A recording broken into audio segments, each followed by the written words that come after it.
정치 고수다. 오늘은 박지원 더불어민주당 의원과 함께하겠습니다. 어서 오세요, 의원님. 왔습니다. 네. 비가 내리다가요. 네. 제가 온다 가니까 MBC 근처에 비가 스탑됐습니다. 안 그래도 오늘 비가 너무 많이 와가지고 걱정을 좀 하고 있었습니다. 지금 보니까 뭐 호우특보 내려진 곳도 많고 위험한 곳도 많더라고요. 그렇습니다. 예. 이 해남반도 진도는 강릉도 가뭄이라는데 네. 가뭄이었어요. 이번에 단비가 내린 거예요. 어제까지 내린 게 충분하답니다. 그러니까 그런데, 일부 지역은 네, 단비가 되는데 또 일부 지역은 너무 많이 내리니까. 예. 그러니까 이게 예. 우리는 좋다 할 수가 없어요. 지금 이 중부권 엄청나게 내리잖아요. 네. 뭐 비 피해가 없어야 되는데 걱정이 많이 되고 있는 상황이고 저희가 또 이 방송 끝나고 또 호우특보도 방송을 하니까 좀 귀 기울여서 방송을 들으셔야 할 것 같습니다. 그래요. 크레이지한 윤석열, 김건희가 구속되면 좀 비가 안 올 줄 알았더니 그래도 오네요. 비가 안 옵니다. 네. 다행히 오시는 길은 괜찮았다고 예. 하니까 다행입니다. 조금 전에 저희가 국정기획위원회 대국민 보고를 보여드렸습니다. 보니까 123개 국정과제, 앞으로 이재명 정부 5년 동안 우리는 이렇게 국정을 운영하겠다라는 방향을 보여준 거예요. 5년 동안 이건 꼭 해야 된다. 좀 주목하신 과제가 있으실까요? 의원님? 1번이 개헌안이에요. 개헌. 꼭 해야 됩니다. 이건 이재명 대통령 후보가 공약을 했고 우원식 국회의장이 발표를 했습니다.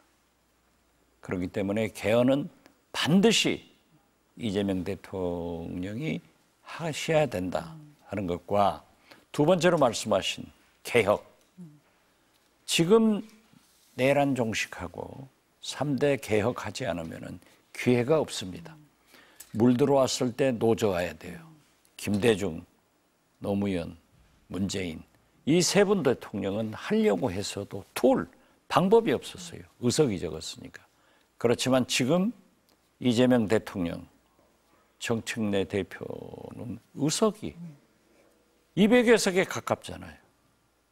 개혁하고 또 이재명 대통령이 거부권 행사를 하지 않잖아요. 그래서 저는 이 두 가지를 가장 귀에 쏙 들어오게 들었습니다. 동력이 있을 때 개헌과 개혁은 해야 된다. 그렇죠. 이런 말씀이시네요.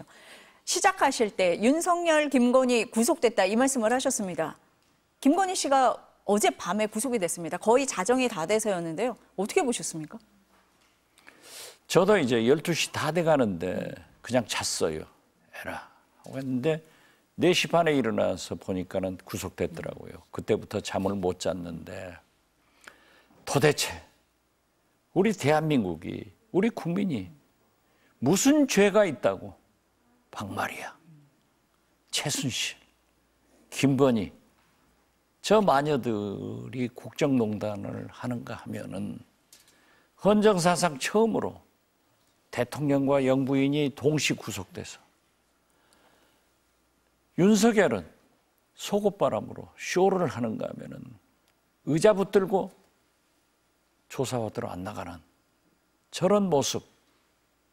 김건희 목걸이 모조품으로 빠져나가려고 하는 저런 모습 보고 전 세계가 우리를 뭐라고 할 것인가 잠을 못 잤어요. 그렇지만 우리는 이걸 전화위복의 계기로 삼아서 다시는 이런 대통령, 이런 영부인 안 나오는 대한민국을 만들어야 된다. 만들 수 있다. 그 신념을 가지고 오늘부터 희망차게 일하고 있습니다. 이 고리를 이제는 끊어야 된다. 끊어야죠. 이런 말씀이시네요.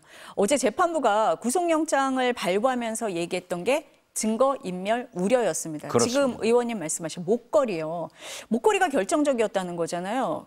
김건희 씨는 계속 15년 전에 홍콩에서 사온 모조품이다라고 얘기를 했는데 서희건설 회장이 내가 선물했다라고 자수를 한 거잖아요, 지금. 그렇죠. 네. 또 15년 전에는 그 제품이 안 나왔대요. 없었던 거죠. 예. 예. 그러니까 김건희가 윤석열이 법꾸라지로 그렇게 거짓말을 하지만은 제가 3년 감옥 살면서 보니까 다 진실이 나오더라니까요. 저게 말이 되는 겁니까? 그래가지고 결국 구속영장의 사유가 증거인멸의 우려 이거 아니에요. 그러니까 마지막에 영장 전담 판사가 묻잖아요. 예. 김건희 씨에게 묻잖아요. 목걸이 받은 적 없냐라고 하니까 안 받았어요. 안 받았어요라고 마지막까지 그렇게 얘기를 하잖아요. 모조품까지 만들고 끝까지 부인하는 이 상황은 어떻게 봐야 됩니까? 그러니까 예. 아무리 생각해도 제가 처음부터 대통령 윤건희, 영부남 윤석열이다. 제가 수차 얘기했죠. 네. 예. 그리고 이렇게 하다가는 험한 꼴 당한다. 험한 꼴이 어디냐? 두 부부가 감옥 간다. 딱 현실화됐잖아요. 제가 그런 거 보면은 천공 스승보다 훨씬 잘 봐요. 그런데 보십시오. 저게 어떻게 저런 내 구조를 같은 부부가 같이 만났을까요? 꿈에도 생각 못해요. 그리고 저렇게 거짓말로 통할 것 같은가? 이건 아니죠. 자기들이 대통령 영부인 때는 검찰을 못하게 하니까 그런 것이 넘어갔지만은 지금은 이재명 대통령 특검의 시대예요. 여기에서도 그러한 거짓말을 하는 것은 도대체 인간으로서 추한 모습이다. 저는 그렇게 생각합니다. 그 목걸이를 줬다고 한 서희건설 회장이 그런 얘기도 하잖아요. 사위의 인사도 청탁을 했다. 뭐 대통령실에 자리가 있는지 좀 알아봐 달라 이런 얘기도 했다는 거잖아요. 그러면은 그리고 나서 실제로 총리 비서실장이 되잖아요. 그렇죠. 그럼 대가성 있지 않았을까 의심할 수밖에 없는 상황이거든요. 됐죠. 있으니까 됐죠. 있는 거다. 그 서희건설 사위가 검사로 순천지청장을 했어요. 그 전라남도 아니에요? 네. 그 순천지청장 자리는 검사장으로 승진하는 자리였단 말이에요. 그런데 안 됐어요. 그렇기 때문에 그러한 목걸이를 갖다 주면서 부탁했겠죠. 그러니까 총리 비서실장 된 게지. 안 됐으면 안 됐죠. 안 줬으면 안 됐겠죠. 한덕수 전 총리가 그런 얘기 했었잖아요. 대통령이 추천한 비서실장이라는 그렇죠. 얘기도 했었잖아요. 예. 그러니까 이 윤석열 정부는 좀 괴짜예요. 예를 들면은 김대중 정부에서 총리 비서실장은 총리가 골라 쓰는 겁니다. 자기 비서실장 아니에요. 제가 대통령 비서실장 하면서 총리가 새로 오셨는데 좋은 분을 추천했더니 안 쓰겠다고 딱 거절하더라고요. 말 못하는 거죠. 그렇지만 이건 김건희가 명태균 씨 말 했잖아요. 공천도 55대5, 인사도 5대5. 딱 목걸이 받았으니까 총리 비서실장 한 거죠. 한덕수가 무슨 힘이 있어요. 다 연결고리가 있을 거다. 그렇죠. 지금 의원님 말씀하신 이 명태균 씨 주장이요. 명태균 씨가 그런 얘기 했잖아요. 윤석열과 김건희는 인사권과 공천권을 50대 50으로 나누기로 하고 대선을 시작했다 이런 얘기를 했는데 그럼 김영선 전 의원 공천 개입 의혹도 지금 나오고 있고 총리 비서실장 인사청탁 의혹도 나오고 있습니다. 의심할 만한 정황이 지금 나오고 있다 이렇게 보세요. 많이 나오죠. 명태균 씨 증언에 의하면 김진태 강원지사, 박완수 경남지사 등 많이 나오잖아요. 이게 실제로 이루어진 것 아니에요? 그리고 나는 명태균 씨 진술 중에 제일 참, 저분이 해안이 있다라고 느낀 것은 그 가족들을 모여놓고 윤석열은 대통령감이 못 된다. 그러니까 둘이 5대5로 해먹고 빨리 2년 내에 개헌을 해서 물러가라. 그대로 했으면은 성공한 대통령이 될 뻔했어요. 저도 정진석 비서실장한테 개헌해서 7공화국의 문을 활짝 열고 성공한 대통령으로 역사에 남아라. 명태균 씨 보통 분 아니에요. 의원님이 말씀하시니까 명태균 씨가 했던 말이 지금 새록새록 기억이 나기는 합니다. 네, 그런 얘기도 했었네요. 현안 좀 넘어가 보겠습니다. 그 광복절 특사 조국 전 대표와 윤미향 전 의원이 포함이 됐잖아요. 여전히 좀 논란이 있습니다. 의원님은 어떻게 보세요? 잘했다고 봐요. 잘했다. 네. 네. 그것은 대통령의 고유 권한입니다. 그리고 저도 대통령은 아니었지만 야당 김대중 총재님을 모시면서 김대중 대통령을 모시면서 가장 많은 사면을 해본 사람이에요. 실무 작업을 해봤는데 사면을 한다 하면은 언론, 사법부, 야당에서 반대합니다. 그러나 진행하면은 거기에서 우리도 이 사람 넣어주라 하고 와요. 같이 해주는 거예요. 이번에 송원석 국민의힘 원내대표, 소위 그들이 말하는 민생사범도 다 해줬지 않습니까? 그분들이 민생사범이에요? 뇌물 진짜 나쁜 사람들이지? 그렇게 해서 그러한 것 자체가 대통령의 고유 권한이지만은 풀어주는 거예요. 그렇기 때문에 나는 또 조국, 제가 맨 먼저 주장해서 했기 때문에 잘하셨다. 저는 그렇게 봅니다. 지금 말씀하신 조국 전 대표 복권까지 됐잖아요. 네. 지방선거에도 나갈 수 있고 이제 모든 선거에 출마가 가능합니다. 어떻게 할 거라고 보세요? 그건 자기가 하겠죠. 자기가 알아서 하겠죠. 그래서 알아서 저는 한다? 한 발 더 나아가서 통합하자. 사랑하는 사람은 결혼하는 거예요. 이념이 같고 생각이 같고 목표가 같으면 왜 다른 집에서 사느냐? 한 집에서 살자. 그래야 지방선거, 총선, 정권 재창출한다. 이렇게 화두를 던졌어요. 물론 제가 조국혁신당 의원들 좀 만나봤어요. 거기도 굉장히 그분들이 12명의 의원들이 미래에 대해서 불투명하기 때문에 불안해해요. 찬성하는 사람도 있고 반대하는 사람도 있고. 우리 민주당에서도 마찬가지로 조국 전 대표 사면하자 해가지고 제가 몰매를 맞았는데 그래도 나는 소신껏 부르짖었어요. 대통령이 하셨잖아요.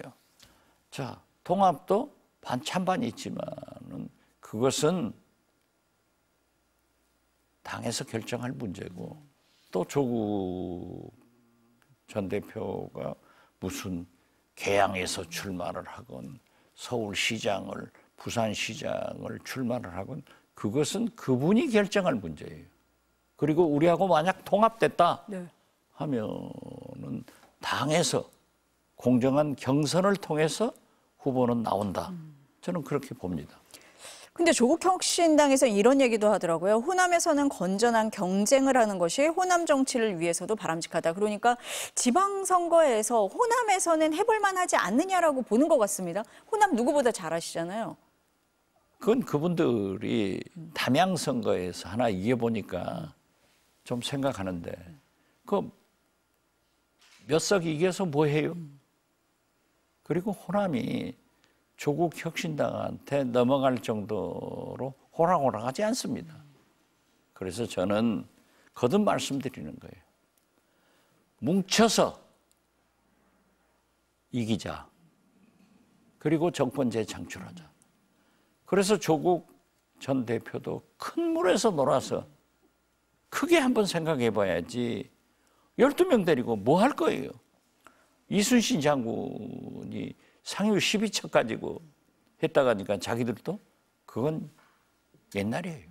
그러면 의원님은 조국 전 대표가 뭐 지방선거에 나가든 보궐선거에 나가든 그건 본인이 결정할 몫이지만 민주당 이름으로 민주당과 조국혁신당이 통합된 당에서 나와야 된다 이렇게 보시는 겁니다. 저는 정치를 하려면은 정의당 꼴 되는 거예요.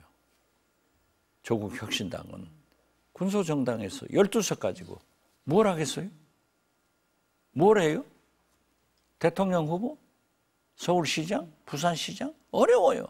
호남에서 몇 석 건진다? 건진다는 법이 어디 있어요? 그렇기 때문에 저는 우리가 같이 통합하면은 크게 볼 수 있다. 그리고 솔직히 이번 대통령 선거에서도 이재명 대통령이 당선되는데 조국 혁신당에서도 기여를 했잖아요. 자기들이 후보를 내지 않고 이재명 대표를 지지해 준 거. 감사하잖아요. 그러니 같이 하자는 건데. 싫으면 간두고. 같이 해야 더 이긴다고 보십니까? 아니, 더 크죠. 더 크게. 네. 그러면은 호남 그 분위기를 봤을 때 지금 의원님이 보시기에는 조국혁신당이 지난번 그 담양군수 이겨서 조금 자신의 하지만 실제로 분위기는 그렇지 않을 거다. 통합하지 않으면은 좀 힘들 수도 있다. 이렇게 보시는 거예요. 거기에서 기대 못 할 거예요. 뭐 지금 담양군수 네. 이재종 후보가 떨어졌지만은 거기서 살지 않은 사람이에요. 그렇기 때문에 우리가 공천에 문제가 있지만은 그 낙선한 이재정 후보는 지금 담양군에서 열심히 살아요. 다음을 기대하는 거죠. 그렇기 때문에 우리 민주당도 앞으로 그런 공천은 없다. 꿈도 꾸지 마라. 지방선거 전에는 어쨌든 민주당과 조국혁신당이 통합을 해야 된다라는 생각을 가지고 계신 거네요, 지금. 아니 자꾸 그렇게 물으면 저요 또 문매 맞아요. 문매. 해야죠. 네, 해야 된다. 정청래 대표가 어제 상임고문단하고 오찬을 했더라고요. 그런데 쓴소리를 많이 들으신 것 같더라고요. 보니까 당원만 보고 정치해서는 안 된다 이런 얘기도 했고 윤석열 정부가 파멸한 원인이 정치 실종 때문이다. 여야 대표 안 만난 걸 얘기하는 것 같습니다. 바꿔야 됩니까? 어떻게 보세요? 지금 현재 시대의 정신과 국민적 요구는 내란 종식 3대 개혁입니다. 이것을 정청래 대표는 속도감 있게 추진하는 거예요. 그리고 지금 국민의힘 전당대회 보세요. 전환길이 나와서 김문수 나와서 저 집안이 되는 집안입니까? 윤석열이 추종해서 되겠어요?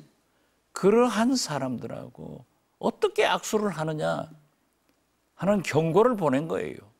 그래서 저는 어제 상임고문들이 하신 말씀은 대개 김대중 대통령께서 하신 말씀을 원용해서 하는데 좋은 얘기예요. 정청래 대표가 그걸 새겨드려야 되고 우리 민주당도 상임고문들의 얘기를 잘 소화해야 돼요. 그렇지만은 상대는 전환길, 윤석열 저런 사람들이라고 하면은 내란 종식과 3대 개혁을 위해서 지금 물들어왔을 때 노를 져야지. 여건이 됐을 때 내란 종식하고 개혁해야지 하는 생각을 우리 민주당 의원들은 강하게 갖고 있고 고문들의 말씀도 옳고 정청래 대표가 하는 것도 맞다. 그러나 조화를 이루어야 된다. 저도 그렇게 생각해요. 조화를 이루어야 되지만 지금 상황은 내란 종식과 개혁에 좀 무게를 둬야 되는 거 아니냐? 당연하죠. 이해가. 네. 이거 한가하게 생각할 네. 때가 아니에요. 지금은 그럴 때는 아니다. 네. 네, 이런 말씀으로 듣겠습니다. 오늘 좀 시간이 짧아서요. 여기까지만 듣고 다음 주에 다시 뵈야 될 것 같습니다. 감사합니다. 네, 감사합니다.